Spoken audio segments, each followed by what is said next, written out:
Welcome back to part 2 of our BNSF Bakersfield local, the Y-BAK3071. We're going to switch BQD and GFL, which are the next industries on the way. We're sitting here in Una siding, and we're going to go work at BQD and GFL, which aren't very far up the line. Notice on the bottom it tells us the DTMF is channel 55*46, so we're going to tone up the dispatcher now.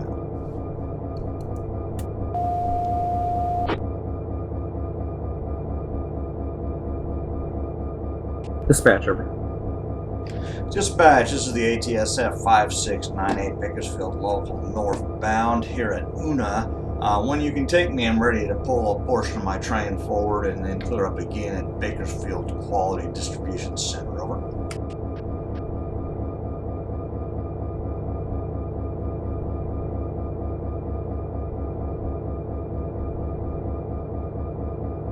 Copy that. I got a hot shot leaving Bakersfield now. Behind him, signal indication.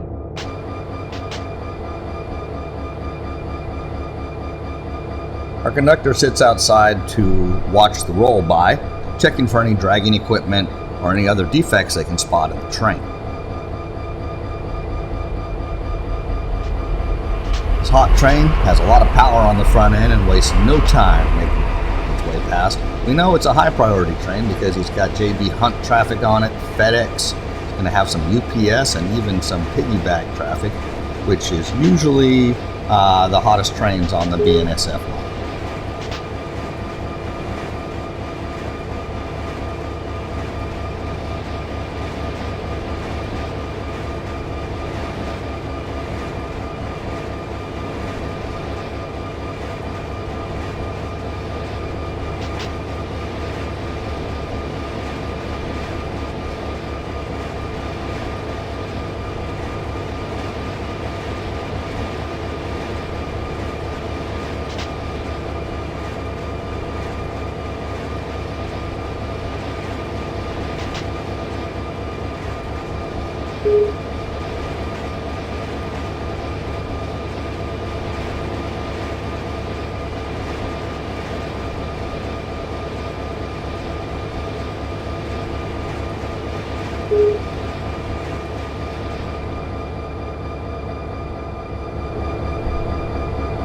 Taking a look at the dispatcher screen, and we see the Amtrak 191 now on the Bakersfield sub getting ready to come our way. So while we're sitting and waiting, we take a look at our train report. Happy to see that because of the sorting we did in part 1, all the BQDs are together and then the GFLs are right behind. So again, everything is ready for us to do some switching when we finally get to it after these trains get by our location. See you later. We have the Baker-Hughes traffic and finally the PLS.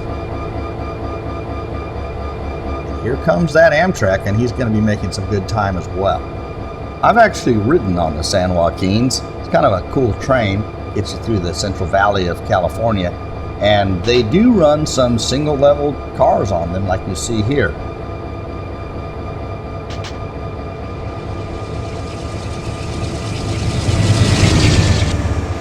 Dispatch UP3521. Dispatch, over. Dispatch UP3521. All switches in North Edison locked in line for mainline operation.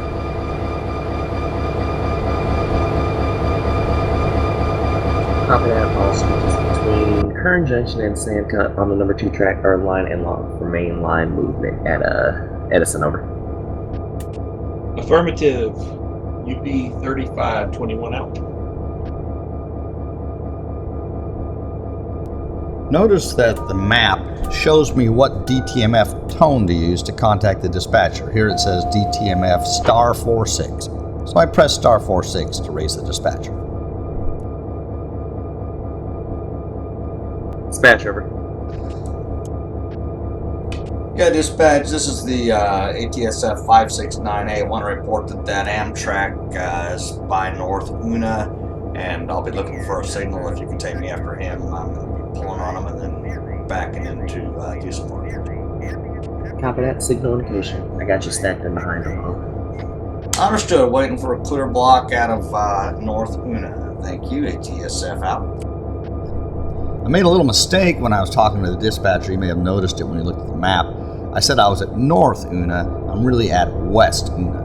The challenge with this line, for unexperienced people like me, is the Union Pacific looks at it as a north-south railroad, and the BNSF looks at it as an east-west railroad. So on the Mojave sub, for example, we might be talking about going north if we're a UP train, but we'd be talking about going west if we're a BNSF train.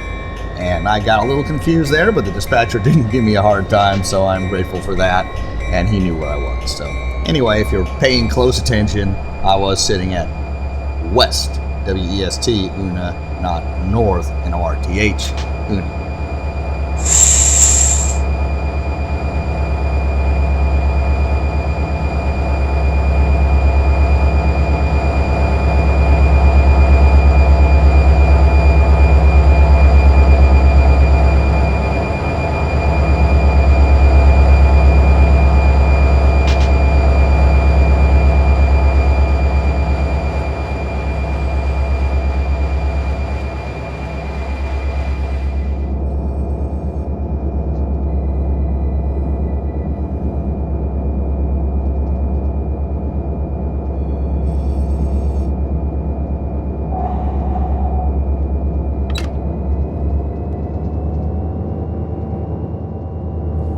We're pulling out of Una siding now to the west. You can see we're still in the siding. The track speed is 40 miles an hour. It's a pretty high-speed siding with a decent switch on the west end.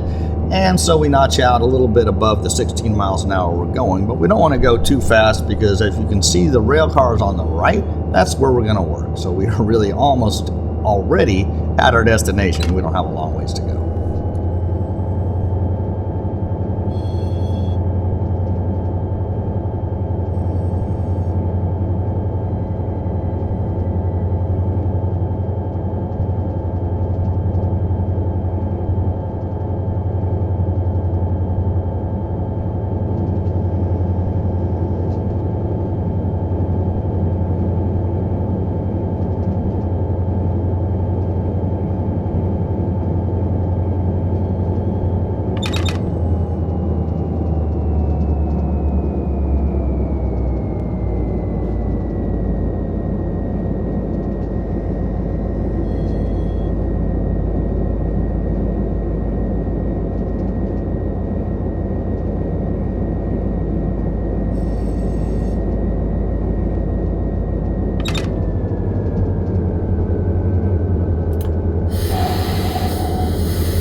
We apply the train brake to slow down, and we want to stop ahead of this switch so that we can start to work the industrial trackage here at BQD and GFL. One thing we notice is there's a lot of cars already there, so it's going to be pretty hard to back our train in there before we get the cars out. So I'm going to disconnect the locomotives, pull in, do all of our pickups first before we then begin to set cars out to the tracks, which will then be vacant and have room for the cars.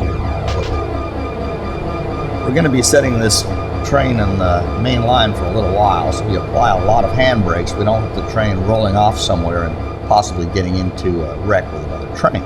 Important to keep it tied down and put the hand brakes on, because after we've disconnected our locomotives, we'll stop supplying air to the brake lines, and eventually the air will dissipate. We won't have much braking power left except for the hand brakes.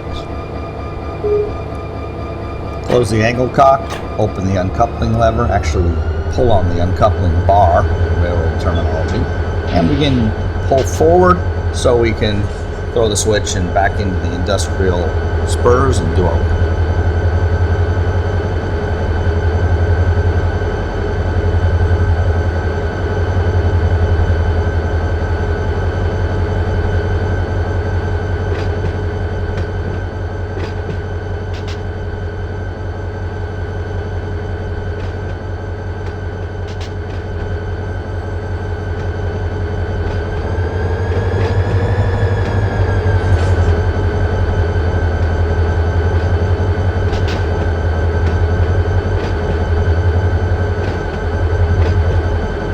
As I mentioned in part 1, I'm running this as though I have a 3-man crew.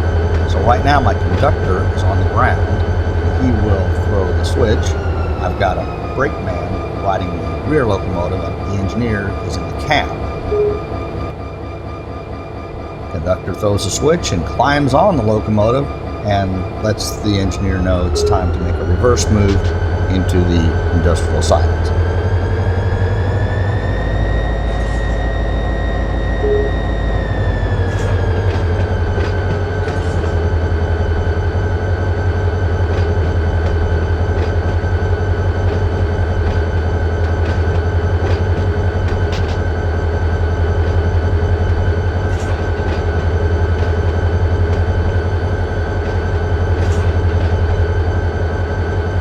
One thing I really like about the Run 8 simulator, which is different than some simulators which have scripted movements, pick up this car and do this and that in a certain order, we get to decide how we're going to switch the job. And everybody has a different way of approaching it. I'm not trying to say the way I'm doing this is the right way or the perfect way, but I noticed that the switch was already lined for the furthest back work.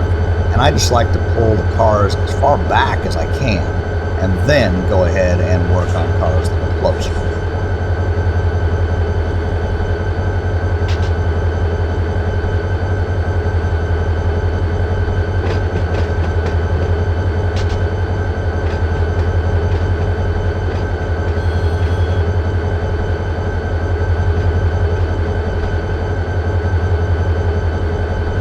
Looking at the dispatcher's panel, you see that bluish-white light between East Shafter and West Una.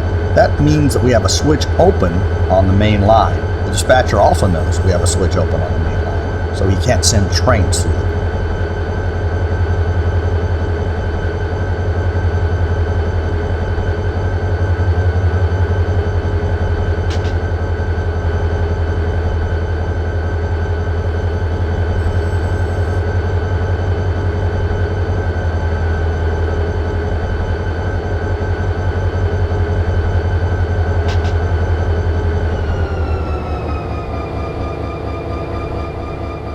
Conductor gets off the locomotive and lines the switch for the track where our pickups are sitting. We're going to pick up some tank cars here at GFL. There are also hoppers sitting here, but we don't need to pick them up this time around, according to the switch list we got on the OC.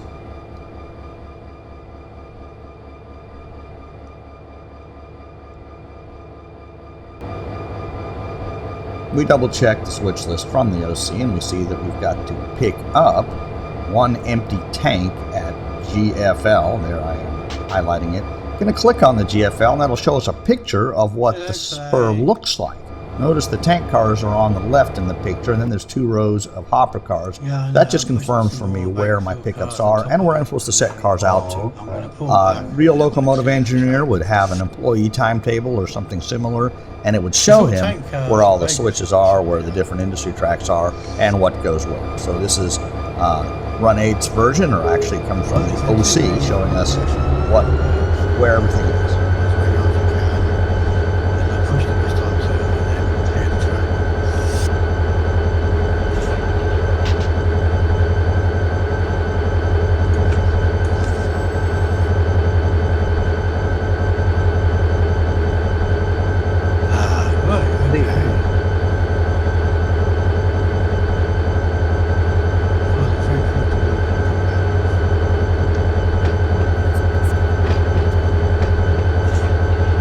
Backing up onto the cars I'm going to pick up, it looks like I'm going maddeningly slow, but if you look at the current speed, it's a little over 7 miles an hour, which is actually not a safe coupling speed. So I'm moving fairly quickly, and we'll have to slow down before we actually do coupling of those cars.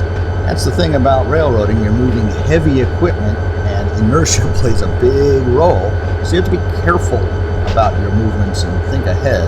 You can't just run like a sports car. Plan, even slow down. Here I am at 2.6 mile an hour, which is safe coupling speed, and I will probably be able to make that join. Looks like I'm speeding up just a bit.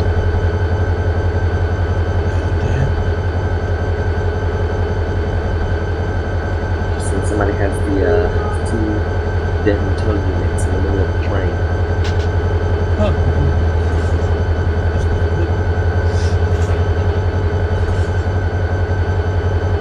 Using the independent brake on the locomotive so I can really control my speed, keeping it at 15 miles an hour, and made a good job.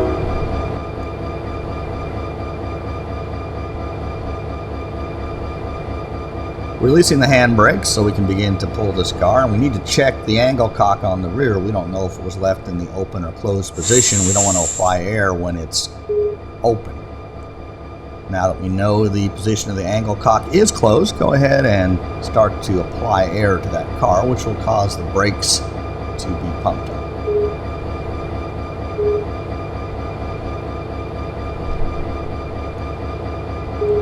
And we fully open the angle cock, check the OC, and note that we've picked up one empty tank car there at GFL.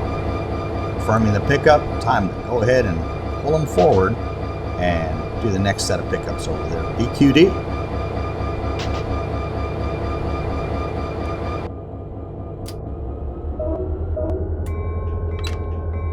Two short blasts mean start forward motion, and because we've got crewmen riding the locomotive, it's important to make sure they know what the train is doing.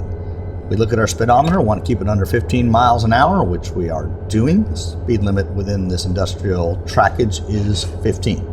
Looks like we're going about 11 miles an hour right now.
DS260.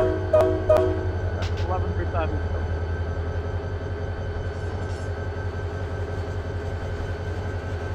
Go ahead, NS1135.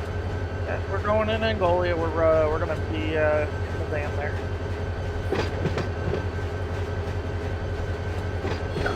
That and Angola and the van there. Okay, scratch this out. 1135.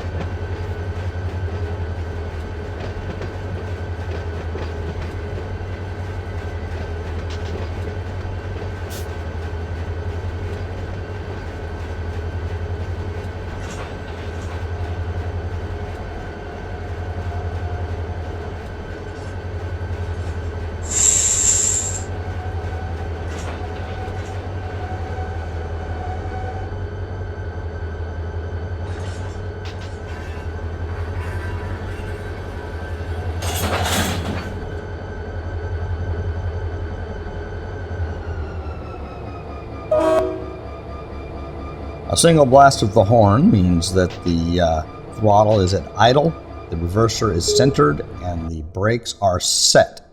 So we can go between the cars. We first check the rear angle cock and make sure it's closed before we begin to apply air to the train. Partially opening the angle cock, we get a pretty fast airflow of about 195 cubic feet per minute. If we had it fully open, that would have almost certainly put the train into emergency braking because it senses the drop in air pressure. It's because these cars have been sitting so long without any air in them. Now we see that the CFM has gone down to below 70, so we can fully open the angle cock and allow the air to completely fill the brake cylinders and the reservoirs on the cars that are sitting ready to be picked up.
Our brakeman on the ground makes sure the train is clear of the next switch and then goes ahead to throw the switch for the next set of pickups.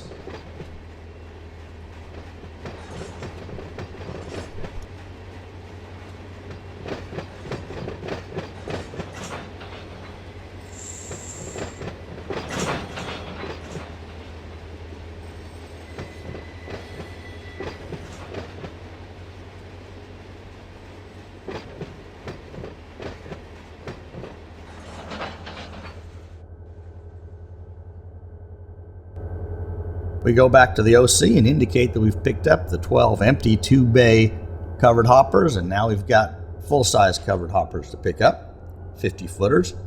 Going to go ahead and back into that cut. Once we've done that, we'll have picked up all of the cars, meaning the tracks are mostly clear, and so it'll be a lot easier to shove our setouts into those now empty tracks.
We stopped a little early, so we signal our engineer to shove back another few feet, and he acknowledges that by 3 blasts of the horn.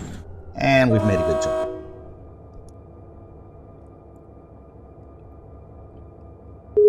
Assuming we have a 3-man crew, we've got the conductor there in the middle of the train, and the brakeman's been riding the end of the train, so he checks the angle cock, closes it, lets the conductor know. Conductor goes ahead and starts to partially open the angle cock and let air into the train. This is still, again, pretty fast airflow, and we would not want to fully open the angle cock while that is occurring. So go ahead and wait. Actually, the engineer can see this in the cab from his airflow meter. The conductor, of course, can't see that. That's a cheat. But to me, it represents me being a conductor on the ground and my engineer telling me, okay, hold on, we've still got pretty high airflow.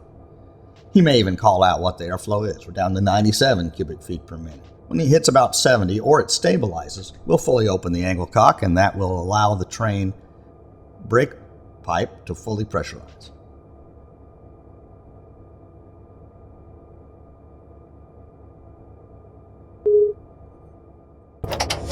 Checking that airflow indicator in the cab, you can see there that it's still pretty high at about 80, and that is what the real engineer would see and used to communicate to his conductor or brakeman about whether it's safe to open the angle cock all the way. Dispatch UP Notice the 3521. brake cylinder and brake pipe pressure are showing that the brake is applied. Over. Permission granted and or main 2, cross over to main 1 at South Edison, and then back into the siding on the opposite side. UP 3521 out. We indicate that we've picked up the 12 empty hoppers that are sitting at BQD.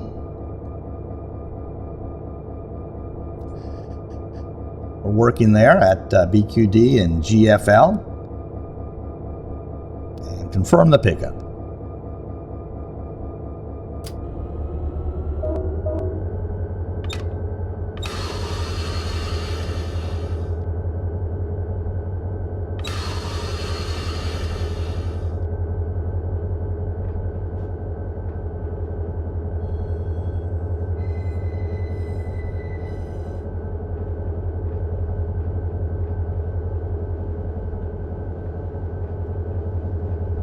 Now that we have all of our pickups in tow, we want to pull the entire train past the switch, and then we'll be able to reconnect to the rest of our cars sitting on the main line, find those that are destined for BQD and GFL, and set them back out to the appropriate industry tracks. Our brakeman riding on the rear can tell us when we pass the switch, but the engineer, just to double check, is going to start the counter, and as you notice, it counts down so we know how many feet are remaining in the train. When it counts down to 0, that'll mean the entire train is past that switch, and then we can stop and begin to reverse back. There's 2 places you can see the countdown: on the actual rear end device box and on the remote display in front. It's a little harder for me to read that remote display with daylight out today, so I like to look at the bigger box to the left. The no COM means there's no EOT or FRED connected right now because it's still on the back of the waiting cars that are sitting on the main line.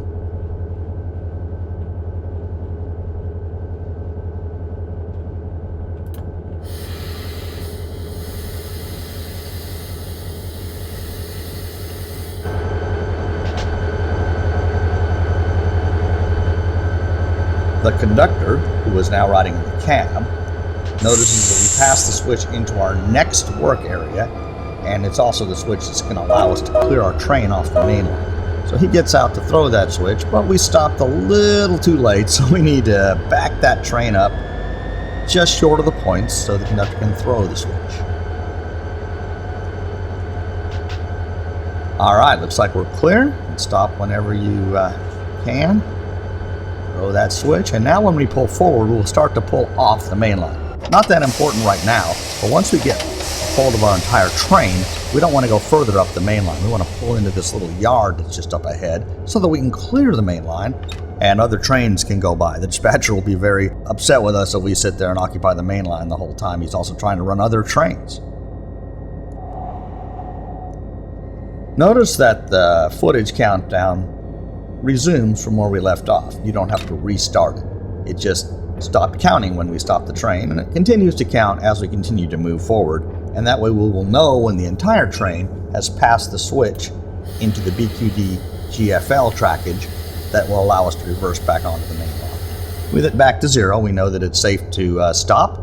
Our brakeman will get off, normalize the switch, and then guide our shove back onto the waiting cars there on the main line.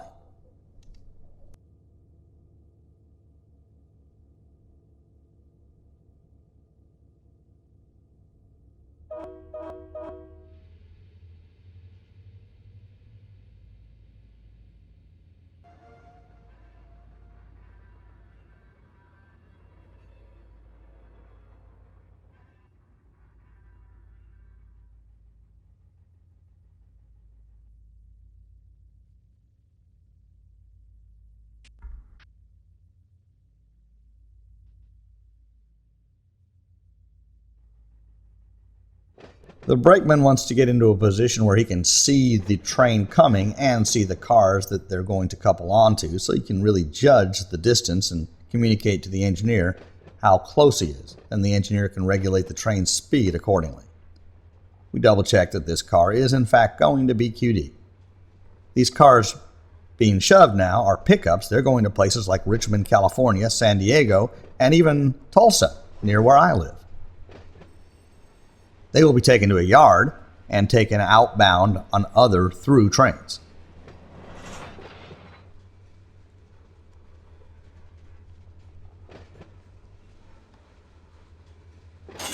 That will do, and the train will go into set and centered mode so we can get between the cars.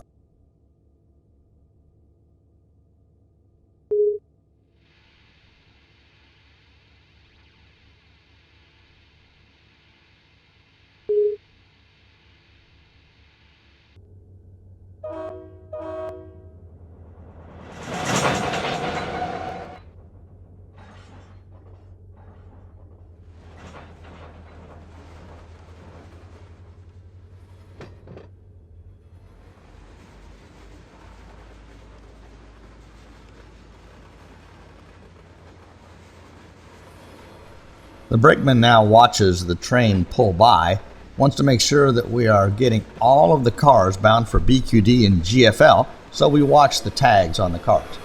In real life, there are no tags on the cars, but what the conductor or brakeman would have is a switch list that lists all the car numbers and where they're bound for, and would be checking the cars off against that switch list. This just keeps us from having to get paperwork and print it. If you wanted to use a switch list, you could. You could take the train report, print it out, and use that. And some people might prefer to do that. This is a little more of a game type cheat, but to me it simulates the experience without having to do a lot of paperwork, printing, and later disposing of the paper. Back in the engineer's cab, as you can tell, the engineer has no view of how far he has pulled the rest of the cars or whether those cars have pushed the switch, so he really has to rely on the brakeman on the ground. Brakeman's still there, directing him, letting him know there's still quite a few cars to go, so he can maintain a pretty decent speed as he continues to pull on all of the cars. The whole train is actually being pulled right now.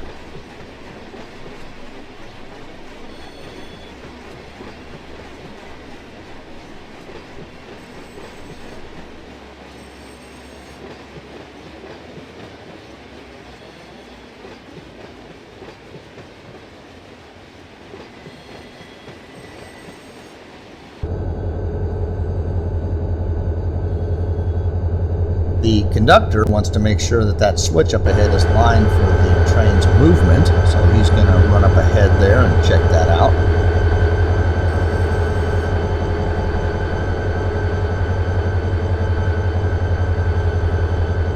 We wouldn't want to run the switch. That could cause a derailment or damage the switch points, neither one of which is desirable.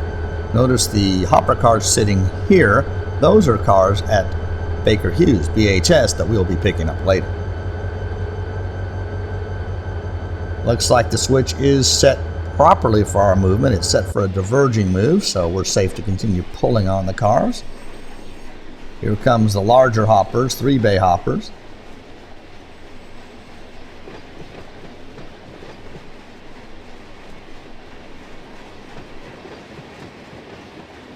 Even at 8.5 miles an hour, it takes a while to pull all these cars past the switchman's position. If you're in a big hurry, railroading probably isn't a good place for you because things move at a somewhat deliberate, safe, and methodical pace.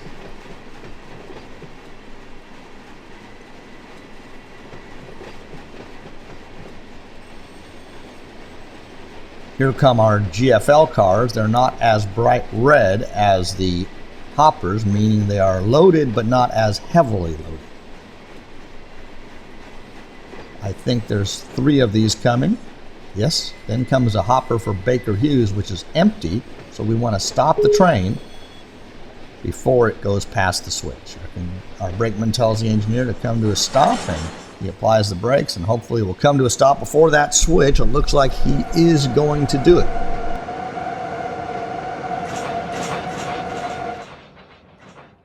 It's a delayed reaction between applying the brake and the train actually coming to a stop, and the same thing with applying the throttle.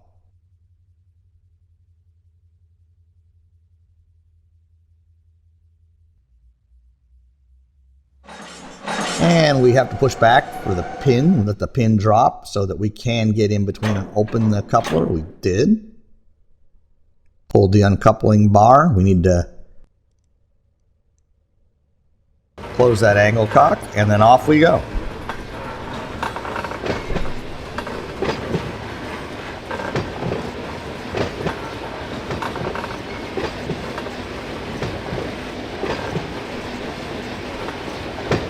If we hadn't have closed the angle cock before the train separated, all the air would have run out of the brake line, and the train would have gone into an emergency stop, and it would have taken a while to pump up all the air, and we usually have to call the dispatcher, because we're on the main line especially, and tell them our train went into emergency, which is usually a black mark against you. It means poor train handling.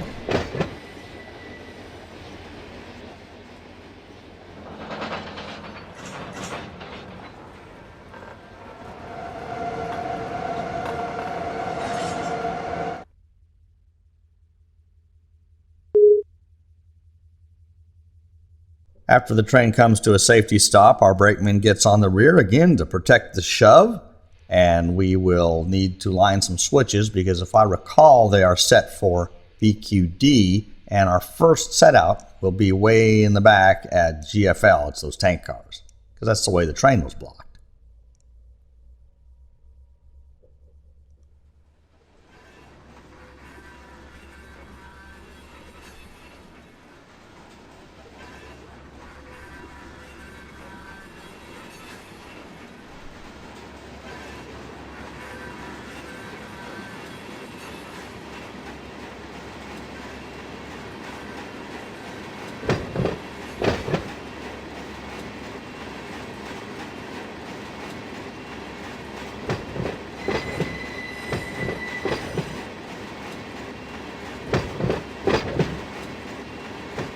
As I mentioned earlier, that bluish white, also called a lunar light, is telling the dispatcher that we have an open switch off the main line. If we just had cars parked there but no open switch, we would just simply see an occupancy indicator, which is orange.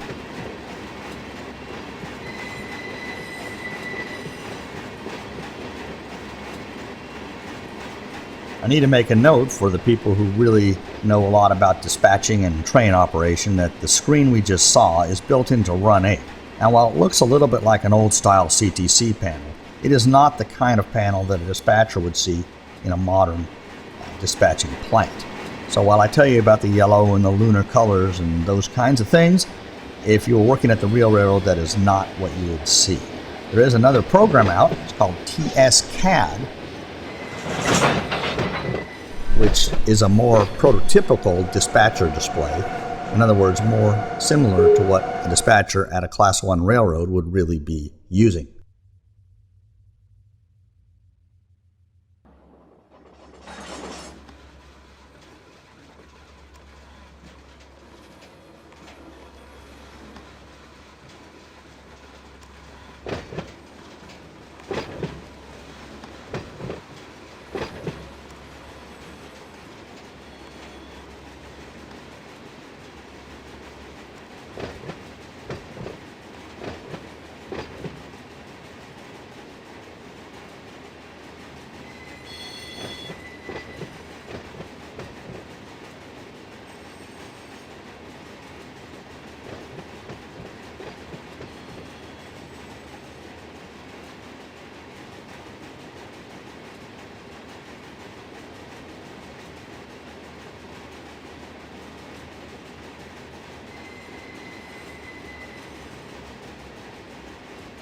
The switch is already lined for our movement because we didn't have to pick up any of those hoppers today, even though they are destined for Galesburg. As you can see from the green GAL, they weren't on our list to pick up today. And we only do what we're told to do because that's our job. We don't decide what needs to be picked up and what needs to be set out. We go by the switch list on the OC, just as most engineers in a Class 1 railroad or conductors would do. I need to make a little disclaimer here, though. I talk a lot about Class 1 railroads and dispatching displays and things like that. I don't want to misrepresent myself as an actual prototype railroader. I'm not. I work in the broadcast media business. I do have friends that are prototype railroaders, and I've been lucky enough to ride with them and observe them switching, and I've even gotten to operate some locomotives in various different occasions and events. But I am not a prototype railroader. I just am trying to learn and trying to impart what little I do know to those of you who might be interested. Again, I'm not a person who works for the railroad and don't really have a ton of knowledge. I also have a friend who's a professional dispatcher, so that helps me a little bit. We want to shove these cars back towards the end of the track, but not off the end of the track, so we come to a stop about here.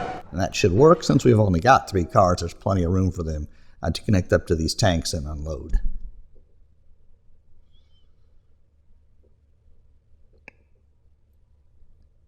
We don't want to go between the cars if we can avoid it, so we go on the outer edge and put on the handbrakes. We don't bother playing with the angle cock or anything because we will be leaving these cars right here. But all 3 of them with handbrakes, they're not going anywhere. Go in between and close the angle cock on the rear of our train. Open that coupler and we should be ready to drag them ahead, as they say. Brakeman will jump on the rear of the train. Engineer's in the lead. He's heard that we can pull forward and notice that the train is pretty long now, and some of the train is already off the main line going into this little yard. But not the whole train. We're still tying up the main line, so we want to get over with that as soon as we can. A little surprised that the dispatcher hasn't complained to me yet. We confirm we've delivered the 3 tank cars to GFL, so that is crossed off our list. It's kind of nice. I like the way the OC works. You cross off your work as you do it, and then it disappears from the list, so you don't have to try and remember, did I do that? Did I not do that?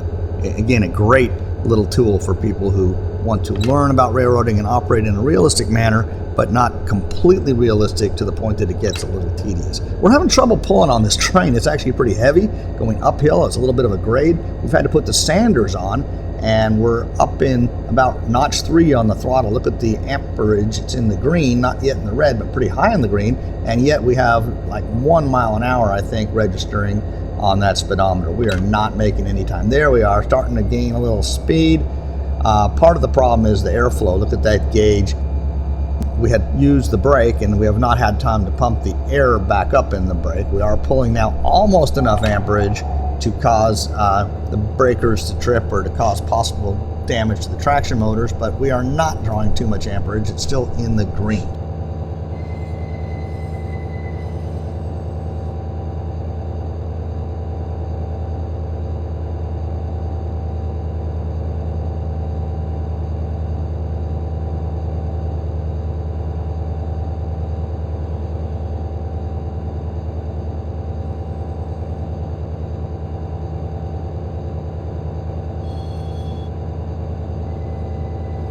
Our conductor has been on the ground patiently waiting, and now he's checking the next switch ahead, making sure that it is also lined for our movement, which it is. And as you can see, the brakeman has also dismounted from the train, and he is going to line the switch to back into the BQD spurs so we can deliver those hopper cars as per the switch list. Dispatch over. Dispatch UP3521. All switches at South Edison are locked in line for normal mainline operation. We're clear of the main. Or copy that. Both switches on the main 1 and 2 TWO tracks at Edison between Kern Junction and Sandcut on both main 1 and 2 track. Line and lock for mainline movement at 093 knot hours. Over.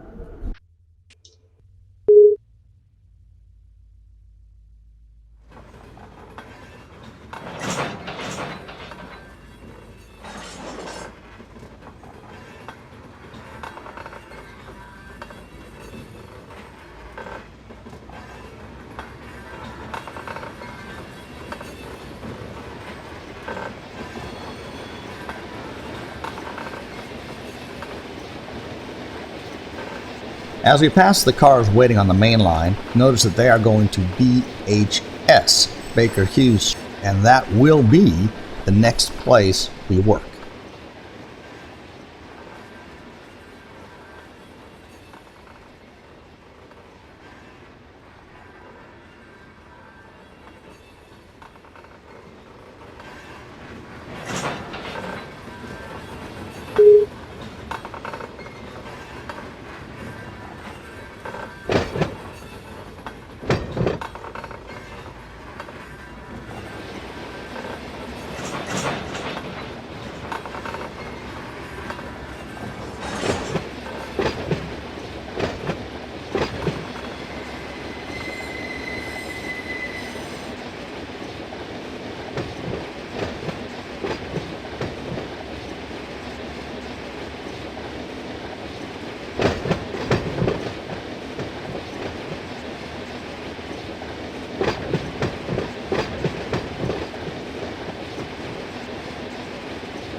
come to a stop maybe a little bit too early.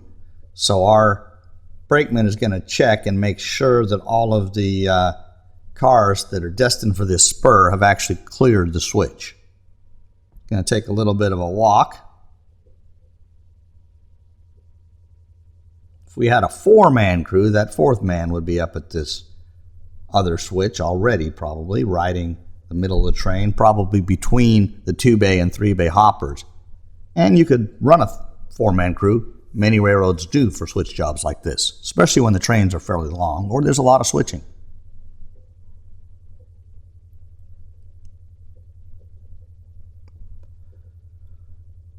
Well, it looks like we're fouling the switch a little bit. We've got some BQD loads here that are just a little too close to where the switch is.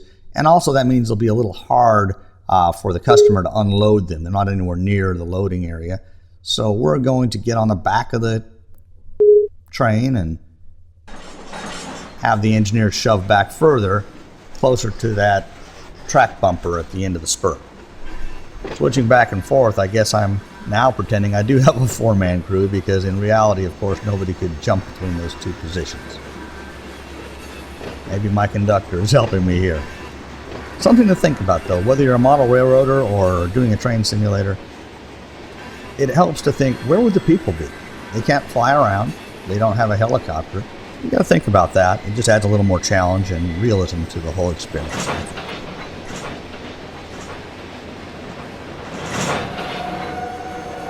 There's a lot to switching that people enjoy, and different people enjoy different things. So some people like the Rubik's Cube kind of challenge of shuffling the cars and making sure the right ones go to the right place, and I like that. But some of them also like the realism and the fact that you've got to plan ahead and think about your crew and where they are, and I like that as well. Not everybody might, but just showing you the way I run it.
We were going a little fast there, so we came to a safety stop so then we could safely back up into the rest of the spur without possibly running through that end of track post.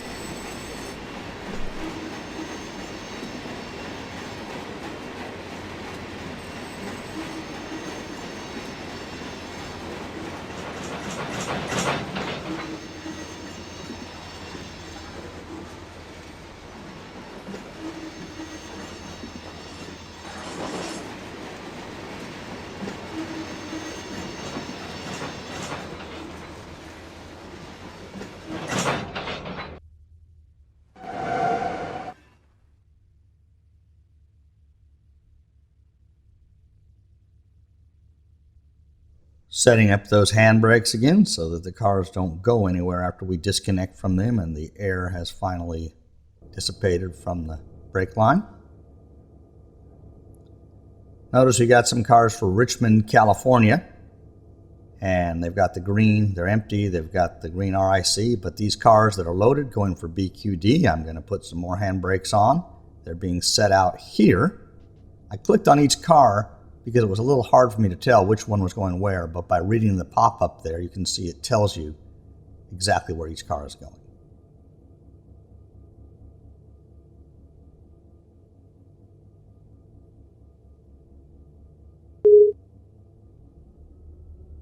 We close the angle cock at the back of our last outbound car. Now we got to push back for a pin. Again, the pin is caught when the coupler is under tension, so we have to push back so the pin will drop. Now we can open the uncoupling bar or pull the uncoupling bar, and the train's ready to pull forward onto the main. Our brakeman will ride the rear of the train.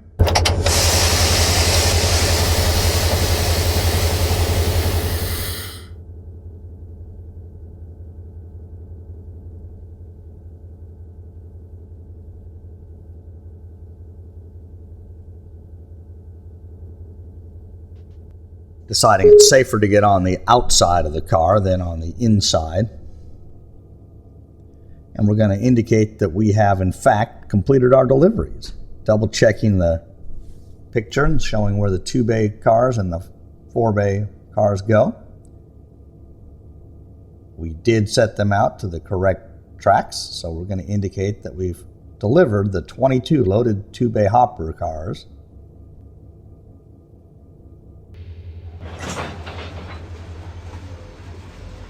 After that paperwork is done, the train pulls forward. Engineer in command from the cab and brakeman riding the back of the train, and we'll be protecting the shove when the train finally rejoins with the rest of the cars that are sitting out on the main.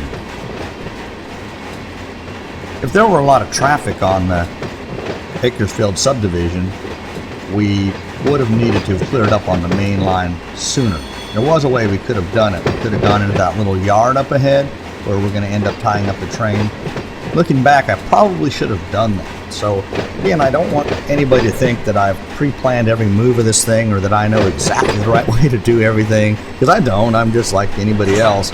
I'm looking, I'm still occupying the main. I see there's a BNSF train coming against me, and I'm still tying up the main line. And the dispatcher was nice enough not to call me and say, when are you going to get off that main line? And he had every right to do so. And I would have had to either push the whole train up into this industrial spur if it would have fit, or I would have had to pull it into the little yard up ahead. In retrospect, I really should have put the whole train in the yard, done my pickups, and then gone back and shoved the cars that were bound for BQD and GFL up the main. That way I would have tied up the main line a lot less. And that's generally what the goal is.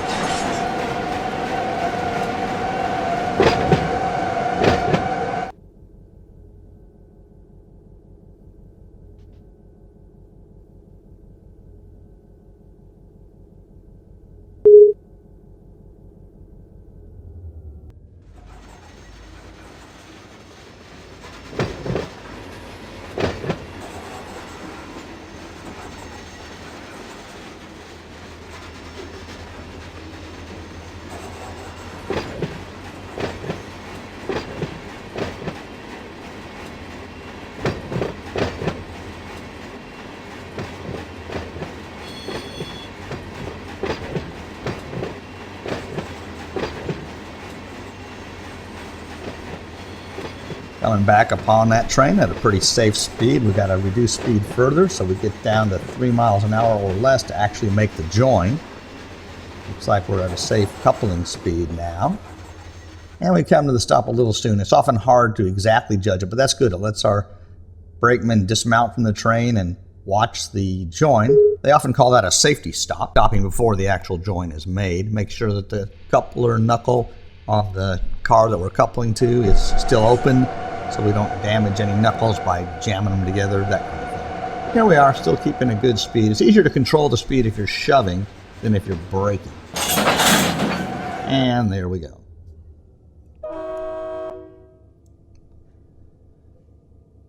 We're going to partially open that angle cock. It looks like the airflow is not super fast right now, so that's good.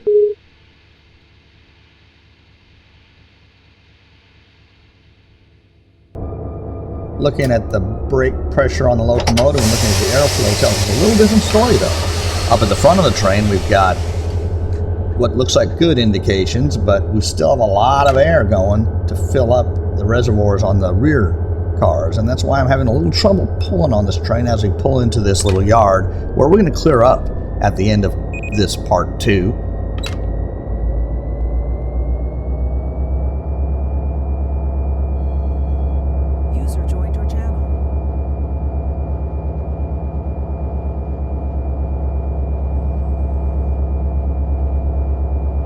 At the rear of the train, the Fred also has an air pressure detector. The conductor on the caboose used to have that. There was a little physical gauge you could look at. With the Fred connected now, it shows that we are moving. The EOT tells us we're moving and that it's online, and the air pressure is now going up to 81 at the rear, which is close to fully charged. It's not there yet. It needs to get up to about 85 pounds, but it right now is starting to increase.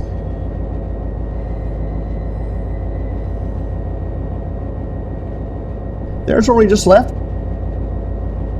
And we're pulling into this little yard here to clear up. And with so many tracks there's plenty of room to store the train. We'll be working Baker-Hughes next. And then finally, the last, but by far the not least work, is the PLS, Plains LPG supply. Lots of tank cars going to there and also being picked up there.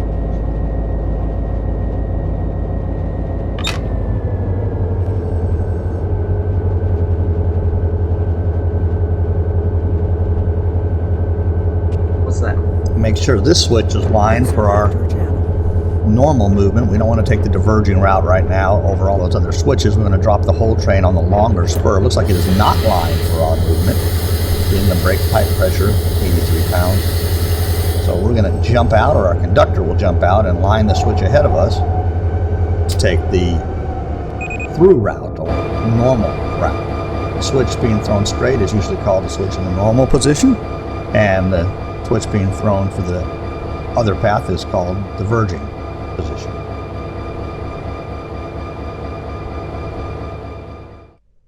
Our brakeman is still on the rear of the train, and we have not yet cleared the main line, but he will tell us when we do.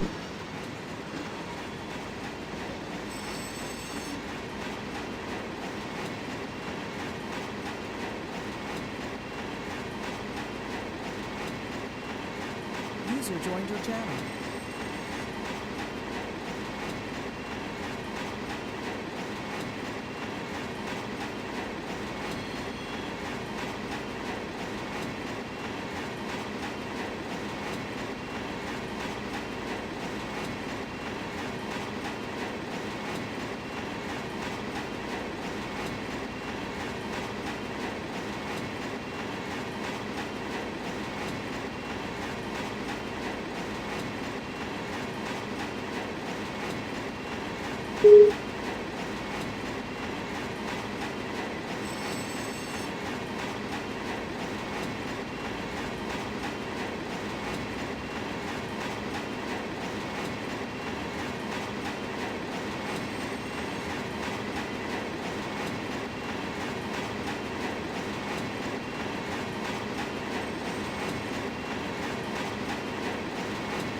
It's a pretty long train.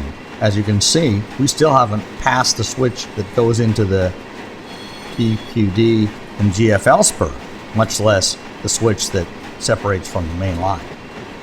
Quite a bit of a pull, even at 14 miles an hour, which is about the maximum we can go, because pulling into that little yard, the track speed is 15 miles an hour.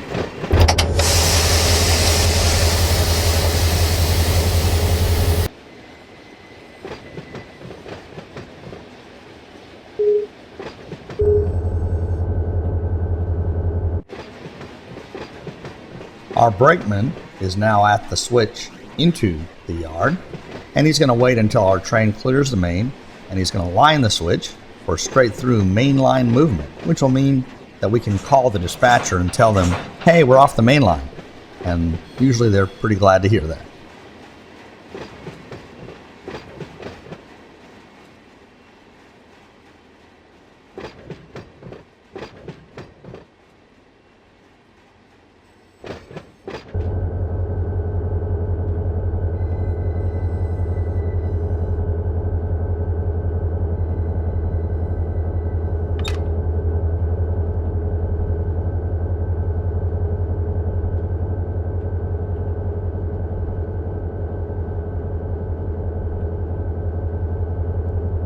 We know we're clear of the main line now. Our switchman has told us as much, so we get ready to tone up the dispatcher and report that we can release our track and time authority.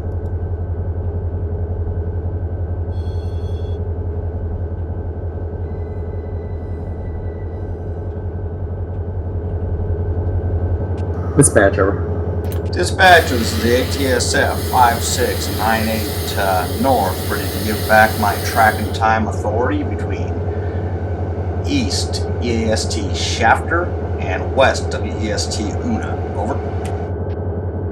Copy that. Train track time released at 9:59 hours between ECST Shafter and West WST Una. Are all switches lined for mainline movement between the two control points? ATSF 5698 West confirms all switches lined and locked for normal mainline movement, and we're clear of the main for a while, so you can run some trains. 5698 out. That's out. Now that our train's tied up and clear of the main line, the dispatcher's going to run some trains past us, so there's not much going on. We'll take a short break, come back, and part 3 we'll switch the little Baker-Hughes plant and then drag all those tank cars into PLS up the branch line and switch the liquid petroleum gas plant.